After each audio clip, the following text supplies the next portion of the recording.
madre madrileña tiene 101 años. Lancet acaba de publicar en el 2018, no acaba de publicar, pero ha publicado recientemente en el 2008 esta afirmación. Parece ser que para nosotros el pronóstico es que vamos a vivir más años. Por lo tanto, ante esa situación, y entendiendo que existe experiencia en la biología de animales que realmente superan con mucho 400 años, 200 años, las ballenas, las tortugas, toda esa información de la biología, hemos llegado a la mayor provocación, y es las medusas. Resulta que las medusas no se mueren. Y no se mueren claramente y se convierten en inmortales por lo que, de alguna forma, el profesor Steyer ha insistido en su afirmación, que es por un defecto de reparación. Si analizamos, por ejemplo, los datos de los 30, es decir, de tiempo atrás, cuando nosotros como población moríamos con la edad de Cristo. En cambio, esa situación ha cambiado de forma radical. Es lo que se ha venido a cristalizar el envejecimiento saludable. Por lo tanto, vamos a por la primera pregunta. ¿Estamos nosotros ante un hecho incuestionable? Las personas que nacen en un mismo año tienen, como ha ilustrado el profesor Steyer, un envejecimiento distinto. Incluso ha sido más provocativo cuando ha afirmado que los gemelos idénticos y homocigóticos, que serían clones naturales, también envejecen de forma diferente. Por tanto, la primera pregunta, Manel, para ti es: ¿cuál es la explicación? ¿Se trata de tener buenos genes y tener genes de juventud? ¿Existe ese concepto? ¿Qué es eso de la individualidad epigenética que has esbozado en tu presentación?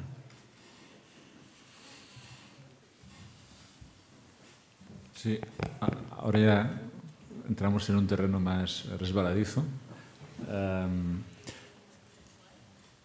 Es la eterna cuestión nature versus nurture, la eterna cuestión de la mezcla de ambas cosas. Es decir, clarísimamente hay variantes genéticas que te confieren una vida más larga, más probabilidades de una vida más larga. Así, todo son probabilidades. Lamentablemente hay pocas certezas. Probabilidades de una vida más larga. Pero es que además ese medio ambiente, ese comportamiento, lo que haces en tu vida, modulan ese riesgo de forma muy clara. Y se ve en el caso de los gemelos monocigóticos, se ve en el caso de la oveja Dolly, se ve en ese ratón agouti que he mencionado antes, que tienen las mismas variantes, pero tienen un riesgo de tiempo de vida total distinto y de cómo envejecen de bien distinto. Y pongo un ejemplo de un caso de gemelos que estudiamos también, que habían nacido los dos en Madrid. Uno se quedó en Madrid en una zona un poco contaminada y otro se fue hacia Asturias, hacia un pueblecito, y los veía después de años y eran muy distintos ya. Pero su ADN continuaba siendo el mismo, pero epigenéticamente ya habían cambiado muchísimo. Por tanto, sí que es una mezcla de esos factores más internos y dos más externos. Serrano. ¿Le tenemos en conexión? ¿Le vamos a ver en pantalla o no?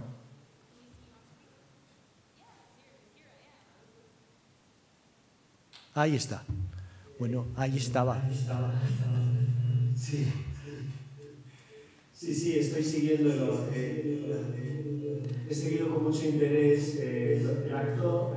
Primero, dar las gracias a la Fundación del profesor Arturo Fernández y dar la enhorabuena a Manel Steyer por este merecidísimo premio. Sobre la pregunta de naturaleza o el ambiente, pues bueno, repetir lo que ha dicho Manel Steyer. Efectivamente es una combinación. En el caso del envejecimiento, quizás el ambiente influye más por una simple razón, y es que se va acumulando. El envejecimiento es el resultado del sumatorio de lo que nos ha ocurrido desde que estábamos en nuestra vida fetal hasta la edad que tengamos. Entonces va adquiriendo más y más peso todo nuestro estilo de vida. Manuel, ¿puedes darnos una impresión sobre el concepto de senescencia y lo que son las células senescentes de lo que tú has aportado en el mundo científico? Y eso establecería la primera conexión con la enfermedad. Claro, por supuesto. Las células de nuestro organismo van acumulando daño progresivamente, pero esta acumulación progresiva o analógica llega un momento que alcanza un límite y entonces hay una transformación digital, una transformación en la identidad, como decía Manuel Esteller en el ejemplo que enseñó tan elocuente. Hay una transformación, una transdiferenciación, y las células, cuando han alcanzado ese nivel de daño, cuando su función, dejan de ser funcionales y pasan a ser proinflamatorias y profibróticas. Y esto en principio está pensado por la biología para reparar el tejido, pero si estas células profibróticas y proinflamatorias no son eliminadas al cabo de unos días, se van acumulando, y esto ocasiona una combinación que es característica de la gran mayoría de las enfermedades degenerativas, que es una inflamación crónica y una fibrosis progresiva, con la pérdida de función del tejido.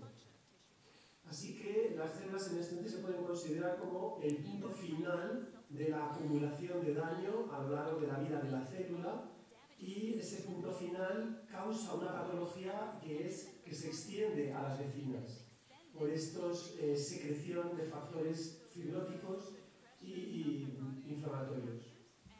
Gracias. Pues entonces me gustaría ahora lanzar la pregunta a una de las personas que he dicho más brillantes de nuestra sociedad científica, que es a María Blasco. Bueno, ella asentaba su cabeza cuando yo hablaba sobre los diferentes animales que realmente viven más tiempo que los humanos. La primera pregunta para ti, María, y muchísimas gracias por asistir a esta reunión, es: ¿existe una fecha de caducidad para la vida? Bueno, primero también sumarme a las felicitaciones por el 40 aniversario de la Fundación y a Manel por su excelente trabajo y premio muy merecido.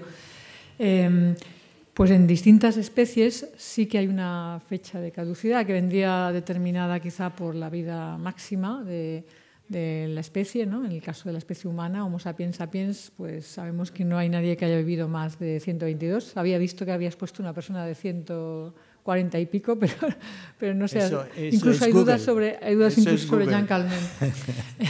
Pero en cambio, si tenemos una visión mucho más amplia y no somos antropocéntricos y miramos a distintas especies, pues vemos que hay especies que son muchísimo más longevas que los humanos, lo cual nos dice que no hay un límite verdaderamente para la vida, ¿no? Como tal. Es decir, la capacidad de que a partir de una célula haya dos células, que es el principio de la regeneración y de alguna manera mantener un organismo vivo, no parece haber un límite, ¿no? Y hay organismos como la hidra, que básicamente puede ser inmortal, ¿no? Digamos en la versión asexual de la hidra, ¿no? Y esto nos dice que no hay un límite para la vida, lo cual nos quiere decir que si realmente entendemos por qué se produce el envejecimiento a nivel molecular, y este ha sido un campo de investigación muy activo, y entendemos pues una parte, no todo, pero entendemos una parte importante de por qué se produce el envejecimiento, podríamos manipular estos procesos moleculares del envejecimiento ya dentro de una especie y tener un impacto sobre la longevidad, tener un impacto sobre el periodo de juventud y, por lo tanto, también sobre la enfermedad, ¿no? Y esto es algo que ya se ha hecho en varias ocasiones. Se han modificado genéticamente, por ejemplo, ratones o moscas, o el primero que se modificó, el primer organismo donde se encontraron los genes de longevidad, que fue el gusano C. elegans, ¿no? entre otros por Cynthia Kenyon. Entonces, esto nos permitió ver realmente que la longevidad es algo que se puede modular cambiando pocos genes, se puede tener un impacto grande. Y yo creo que ahora estamos en un punto donde todo ese conocimiento, toda esa información se está empezando a aplicar. Es decir, ya hay iniciativas para nuevos medicamentos, ¿no?, que van a intentar tratar enfermedades degenerativas que se producen por el proceso de envejecimiento basados en este conocimiento de por qué envejecemos. Manuel Serrano ha hablado de la senescencia, está la epigenética, en mi caso yo estudio los telómeros. Ahí es donde querría entrar, que para algo eres la madre de esta historia. En nuestro caso, pues bueno, uno de estos daños, pensamos que es uno de los daños más importantes que genera... que puede producir al final pues, que las células lleguen a un estado donde ya no se pueden multiplicar y no se puede permitir la regeneración de los órganos y tejidos, con lo cual no puede repararse el daño, se produce la enfermedad y en última instancia la muerte, es el acortamiento de unas estructuras que protegen nuestros cromosomas que se llaman telómeros. Este es un daño que no se puede reparar, o sea, los mecanismos de reparación del ADN no funcionan allí. La única manera de reparar esto sería activar una enzima que se llama telomerasa que los podría volver a hacer largos, pero que esto normalmente no ocurre, a no ser que sea algo que forcemos, con una terapia, por ejemplo. Entonces, este daño telomérico es un daño que llamamos persistente, porque no se puede reparar, y que es suficiente para inducir senescencia, para inducir la parada de las células, para evitar o frenar la regeneración celular.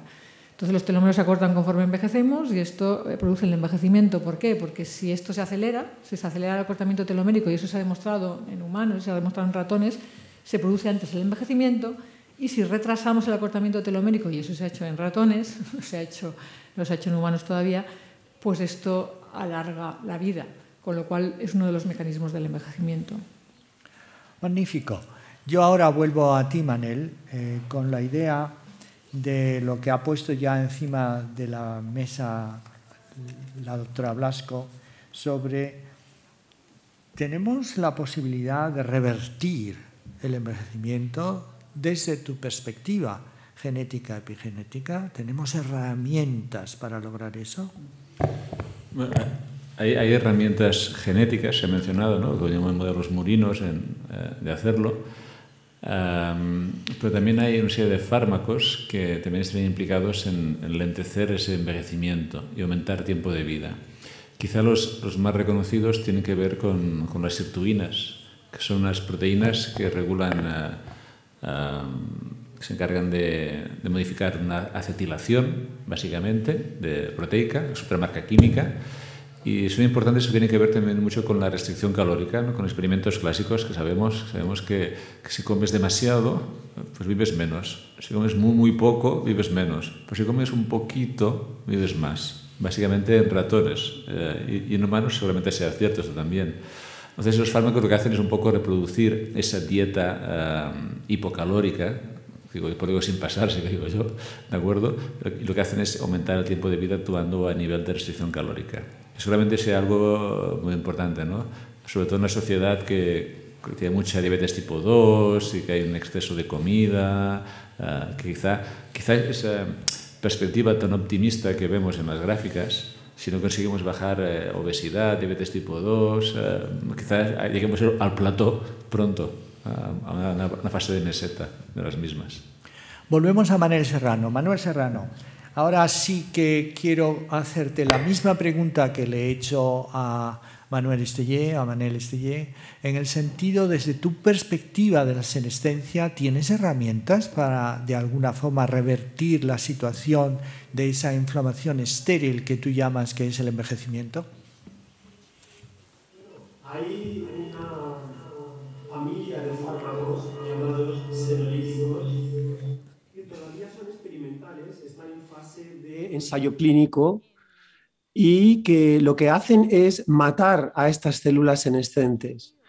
De alguna manera, lo que se consigue con estos fármacos es reducir la carga de células senescentes que tenemos en el organismo y, en el caso de enfermedades degenerativas, reducen la cantidad de estas células en ese tejido dañado. Estos fármacos ahora mismo están en fase experimental, hay varios ensayos clínicos que están en marcha y bueno, hay dos que se han completado, uno tuvo éxito con la degeneración macular, otro no lo tuvo, que era con la osteoartritis, pero bueno, esto forma parte de los comienzos, pero hay esta nueva farmacología que está llegando y que se irá mejorando y que se irá refinando. Inicialmente dirigida a la indicación de enfermedades degenerativas, como las que he mencionado de osteoartritis, degeneración macular, y hay ensayos para fibrosis pulmonar, renal, hepática, Alzheimer, Parkinson. Y bueno, el tiempo dirá cuánta de esta nueva farmacología tiene éxito o no. Y bueno, queda para el futuro porque esto es muy complicado, el hacer ensayos dirigidos directamente al envejecimiento. Pero esto quizá es otro tema a tratar por separado. María, te toca a ti de alguna forma hacer tu posición sobre la posibilidad de activar la telomerasa y lograr indudablemente que andemos hacia atrás o inclusive que no hablemos, al menos que no andemos hacia adelante. Pero hay otra pregunta adicional que va para el resto de los panelistas y terminamos. ¿Existe una evidencia científica? Cuando estuvo con nosotros y tú estabas presente, la Nobel Elizabeth Blackburn puso encima de la mesa el importante papel del estado anímico y la depresión en todas estas variables. Tenéis el Harvard Adult Project, publicado ya, en el cual las relaciones con los demás, si son happy o unhappy, it matters. ¿Okay? Eso, dado que se lee bien con los telómeros, me gustaría tu posición en ello. Sí, bueno, realmente hay dos preguntas, ¿no? O dos cosas que me has pedido. La primera es que hable sobre las evidencias o las posibilidades de activar una enzima que se llama telomerasa, que es una enzima que puede alargar los telómeros de novo, y es una enzima que existe porque cuando hay un nuevo individuo que se está formando, ¿no?, en el estadio embrionario, si no se activara ninguna actividad para alargar los telómeros, pues cada generación tendría telómeros más cortos y no sería posible básicamente el mantenimiento de las especies. Por lo tanto, la telomerasa es un gen esencial para mantener los telómeros y mantener las especies de esta manera. Pero esa telomerasa realmente se silencia o sus niveles bajan cuando nacemos en un organismo adulto, y los telómeros se van acortando conforme envejecemos, ¿no? Porque no hay esta actividad telomerasa suficientemente activa para compensar por el número de divisiones celulares que producen este acortamiento telomérico. En mi grupo hemos demostrado que si se activa esta tecnología de terapia génica, estamos utilizando vectores virales adenoasociados que llevan el gen de la telomerasa, el cDNA de la telomerasa, y que cuando se introducen en ratones, por ejemplo, pues son capaces de mantener los telómeros largos durante más tiempo, y hemos visto que esto apunta. ¿Podemos utilizar esta terapia génica con telomerasa para curar una fibrosis pulmonar? Nos estamos centrando en fibrosis, en concreto fibrosis. Es decir, que si forzamos telómeros cortos en determinados tipos celulares de estos tejidos, esto hace que aparezcan estas patologías, ¿no? Y hemos demostrado también, en el caso de fibrosis pulmonar, que si tratamos a ratones ya diagnosticados con fibrosis pulmonar con esta terapia génica con telomerasa, podemos no solo frenar la progresión de la enfermedad, podemos hacer que desaparezca la fibrosis en el pulmón. El CENIO generó una compañía el año pasado que participa el CENIO en la Universidad Autónoma de Barcelona, que se llama Telomere Therapeutics, y que está desarrollando un medicamento basado en terapia génica para tratamiento de fibrosis pulmonar.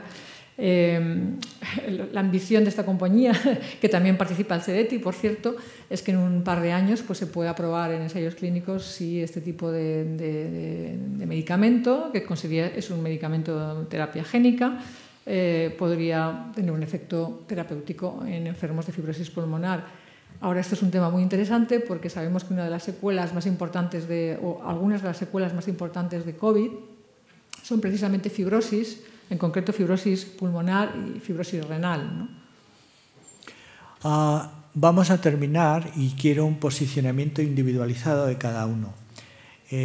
No entiendo, María, por qué has eludido la felicidad en tu afirmación, pero te va a tocar cuando te toque tu turno ahora. Vale, no es que no quería contestar, es que se me ha pasado. No, perhaps it's very difficult. La primera pregunta, Manel, estamos ante esa pregunta que he puesto encima de la mesa. Estamos ante una enfermedad, esto es un proceso que se inicia, como tú has dicho, de que el disco CD se va rascando y van desapareciendo esas protecciones y que nosotros la podemos revertir. ¿Eso es una utopía o es una realidad para ti? Otra vez, pregunta compleja, respuesta no sencilla. ¿Es el envejecimiento una enfermedad? El envejecimiento es un fenotipo. Yo no creo que el envejecimiento sea una enfermedad. Creo que es una consecuencia de básicamente que sucede en los seres vivos a un ritmo mayor o menor, que va desde el cero al infinito. Es decir, desde que seres que viven un minuto, ¿no? Viven 5 minutos, 1 hora, hasta seres que parece que nunca mueren. La medusa, ¿no? Como hemos hablado, y otros, y árboles que tienen miles de años, ¿no? Y nosotros que estamos pues, bastante bien, digo yo, estamos allí, estamos por el medio más o menos. Entonces, yo no veo como una enfermedad, yo veo como un proceso que es casi intrínseco a todos los seres vivos, pero va del cero al infinito. Fíjate, entonces, no sé si he contestado a tu pregunta, como mínimo lo he intentado, ¿eh? En todo caso, en este proceso podemos incidir clarísimamente. Y eso lo hablamos una vez. Mi ambición, y creo que de mucha gente, no es que vivamos. Creo que el planeta aguanta mucho más. No es por tamaño y por la forma que el cerebro humano está hecha. No creo que quepamos más ni no sabemos cambiar a nuestro cerebro. Hay una frase que a mí me gusta, que decir que es más fácil cambiar las células que las personas. Y creo que eso va a ser clave para hablar de estos procesos. Gracias. Manuel Serrano, ¿estás ahí? Bueno, sí, estoy aquí. Gracias, sí. Arturo. No, yo quiero que interesante la pregunta. Voy a responder algo muy parecido a lo que ha dicho Manel, aunque quizá con otras palabras, otros ejemplos. Para mí, el envejecimiento no es una enfermedad, es una situación de riesgo, es un riesgo que va aumentando progresivamente con el tiempo. No me parece muy distinto conceptualmente a la hipertensión. La mayor parte de los médicos no consideran la hipertensión arterial una enfermedad, pero sí una situación de riesgo, o tener la glucosa elevada moderadamente es una situación de riesgo. Estoy convencido de que va a haber fármacos que modulen esta situación de riesgo, que la frenen parcialmente e incluso que la reviertan parcialmente. Para mí lo más interesante, la revolución que creo que va a ocurrir en breve, no sé si la palabra es revolución, es que va a haber un impacto importante en enfermedades degenerativas para conseguir precisamente, porque las enfermedades degenerativas yo creo que hay mucha evidencia de que son procesos de envejecimiento concentrados y acelerados en un tejido.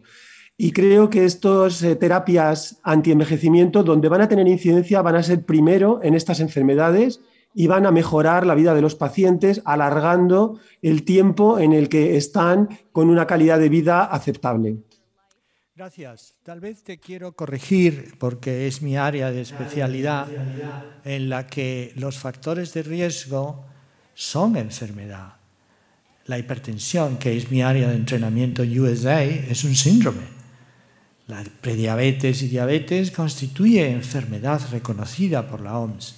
Por lo tanto, tal vez no has utilizado el buen ejemplo. Pero ahora tengo la cabeza privilegiada y además que ella es muy independiente en su forma de pensar sociológicamente, nos pueda contestar a esta pregunta haciendo yo una afirmación previa. ¿Qué pasa? ¿Que estamos predichos para que desaparezcamos y no se produzca un desequilibrio en la biología dentro del mundo porque somos demasiados? ¿Es eso la predicción genética que el algoritmo termina a dar en nosotros? ¿O eso no corresponde a la realidad? La pregunta es para mí. Vamos a ver. Primero, sobre si el envejecimiento es una enfermedad. Estoy oyendo. Okay. Yo creo que el envejecimiento, entendido como un proceso molecular que subyace patologías, es la causa de las enfermedades. O sea, podemos decir que el envejecimiento no es enfermedad, pero es la causa de las enfermedades. Por lo tanto, yo creo que eso hace que sea lícito intentar frenar ese envejecimiento, pues, para prevenir el riesgo de enfermedades. Si estamos programados para desaparecer, bueno, yo creo que realmente hemos hecho algún tipo de experimentos, por ejemplo, con ratones. Intentar ver por qué la longevidad de un ratón es la que es y no es más o menos, ¿no? Podría ser otra. Y un experimento que hicimos en mi grupo fue un experimento epigenético. No activamos la telomerasa, no cambiamos ningún gen, simplemente de una manera epigenética hicimos que los telómeros de las células madre que íbamos a utilizar para generar los ratones fueran el doble de entrada, y eso fue por un truco epigenético. Estos nuevos ratones que nacieron, que eran genéticamente idénticos a los normales, a los naturales, vivían mucho más y estaban protegidos de enfermedades. A mí esto me quiere decir que realmente, quizá un concepto un poco provocador, es que yo creo que esto nos quiere decir que el envejecimiento es casi más epigenético o puede ser un proceso epigenético, más epigenético que genético. Y esto también lo vemos, por ejemplo, cuando un estudio que hicimos con el Zoo de Madrid, donde lo que hicimos fue mirar la velocidad de acortamiento telomérico en distintas especies y ver si aquello tenía algún tipo de sentido en cuanto a la longevidad de estas especies. Y vimos que era la velocidad de acortamiento lo que determinaba el envejecimiento. Y nos encontramos con algo muy curioso. Por ejemplo, un ave, como un flamenco, tiene la misma velocidad de acortamiento telomérico que un elefante, que es un mamífero. Flamencos y mamíferos y elefantes son muy distantes evolutivamente, sin embargo, comparten la misma velocidad de acortamiento telomérico y comparten la misma longevidad. Un elefante y un ratón son los dos mamíferos, están mucho más próximos genéticamente, pero tienen una velocidad de acortamiento telomérico muy dispar y también longevidades muy dispares, ¿no? Con lo cual yo creo que seguramente han sido procesos adaptativos que han incidido sobre la epigenética, lo que ha determinado las longevidades de las distintas especies. No es que haya habido un diseño previo de que una especie tiene que vivir más o menos, sino que han sido procesos adaptativos según lo que durábamos en la naturaleza. El sueño de cualquier moderador es cumplir el horario. Yo no lo he cumplido, por lo tanto me toca ser sustituido por los nuevos presidentes de mesa. Y muchísimas gracias por haber discutido con esa profundidad y elegancia lo que habéis dicho.